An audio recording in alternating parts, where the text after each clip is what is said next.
ఘనమైనవి నీ కార్యములు నా ఎడల, స్థిరమైనవి నీ ఆలోచనలు నా యేసయ్యా. ఘనమైనవి నీ కార్యములు నా ఎడల, స్థిరమైనవి నీ ఆలోచనలు నా యేసయ్యా. కృపలను పొందుచు కృతజ్ఞత కలిగి స్తుతులర్పించెదను అన్ని వేళలా.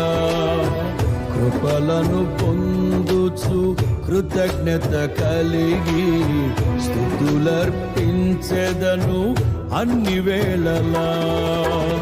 అనుదినము నీ అనుగ్రహమే, ఆయుష్కాలము నీ వరమే. అనుదినము